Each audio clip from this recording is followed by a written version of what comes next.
Assalamualaikum warahmatullahi wabarakatuh. Kembali lagi di channel aku, Maharani Putri Chania.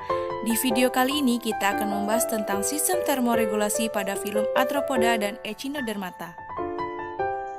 Baiklah, sebelum videonya dimulai, izinkan saya memperkenalkan diri terlebih dahulu. Perkenalkan, nama saya Maharani Putri Chania dengan NIM 0609 1381924042 dari Prodi Pendidikan Biologi 2019 Palembang. Mata kuliah Fisiologi Invertebrata Universitas Sriwijaya.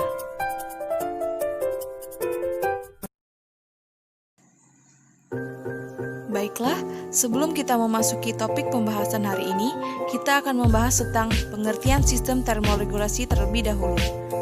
Termoregulasi berasal dari kata termo yang artinya suhu dan regulasi yang dipertahankan atau pengaturan, sehingga termoregulasi ialah pengaturan suhu tubuh. Termoregulasi merupakan suatu pengaturan fisiologis tubuh mengenai keseimbangan produksi panas dan kehilangan panas, sehingga suhu tubuh dapat dipertahankan secara konstan. Keseimbangan suhu tubuh diregulasi oleh mekanisme fisiologis dan perilaku agar suhu tubuh tetap konstan dan berada dalam batas normal. Hubungan antara produksi panas dan pengeluaran panas harus dipertahankan. Termoregulasi sangat penting karena sebagian besar proses kimiawi dan fisiologis secara sensitif terhadap perubahan suhu. Dalam mencapai homeostatis, memelihara kondisi lingkungan internalnya dalam keadaan relatif konstan, bahkan ketika lingkungan eksternalnya berubah secara signifikan. Mekanisme termoregulasi yang dilakukan hewan adalah dengan mengatur keseimbangan antar perolehan dan kehilangan pelepasan panas. Baiklah, yang pertama adalah sistem termoregulasi pada filum Arthropoda. Di sini saya mengambil pada filum Insecta atau serangga. Termoregulasi serangga adalah proses di mana serangga menjaga tubuh dalam batas tertentu.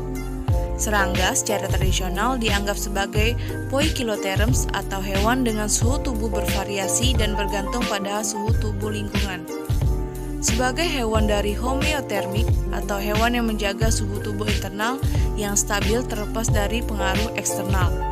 Namun, istilah pengaturan suhu atau termoregulasi saat ini digunakan untuk menggambarkan kemampuan serangga dan hewan lain untuk mempertahankan suhu yang stabil atau baik di atas atau di bawah suhu lingkungan. Setidaknya di sebagian tubuh mereka dengan cara fisiologis atau perilaku. Sementara, banyak serangga adalah endoterm atau hewan yang sumber panasnya terutama dari lingkungan. Yang lainnya adalah endoterm atau hewan yang dapat menghasilkan panas secara internal melalui proses biokimia. Serangga endotermik ini lebih baik digambarkan sebagai heteroterm regional karena mereka tidak endotermik seragam. Ketika panas dihasilkan, suhu yang berada dipertahankan di bagian-bagian tubuh mereka. Misalnya, ngengat menghasilkan panas di dada mereka sebelum terbang, tetapi perut tetap relatif dingin. Pada hewan arthropoda, suhu tubuh hewan poikilotermik ditentukan oleh keseimbangan dengan kondisi suhu lingkungannya dan berubah seperti berubah-ubahnya suhu lingkungan tersebut. Pada hewan poikiloterm seperti udang pada video kali ini, suhu tubuhnya sangat ditentukan oleh keseimbangan konduktif dan konvektif dengan air medium, dan suhu tubuhnya mirip suhu air atau lingkungan. Udang memproduksi panas internal secara metabolik, dan ini mungkin meningkatkan suhu tubuh di atas suhu air atau lingkungan. Namun, air menyerap panas begitu efektif dan hewan poikilotermik tidak memiliki insulasi, sehingga perbedaan suhu hewan dengan air sangat kecil.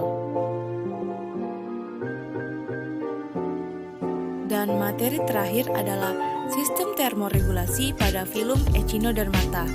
Pada bintang laut, rentan terhadap suhu tinggi. Telah dilakukan percobaan dan ditunjukkan bahwa tingkat pertumbuhan bintang laut sangat berkurang ketika suhu tubuh mereka baik di atas 23 derajat Celcius atau 73 derajat Fahrenheit. Di sini saya mengambil contoh pada filum Echinodermata dengan spesies bintang laut.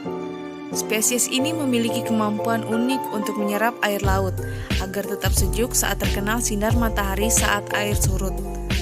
Tampaknya juga bergantung pada lengannya untuk menyerap panas dan untuk melindungi cakram pusat dan organ vital seperti perut. Baiklah, sekian video dari saya. Jangan lupa subscribe ya. Terima kasih.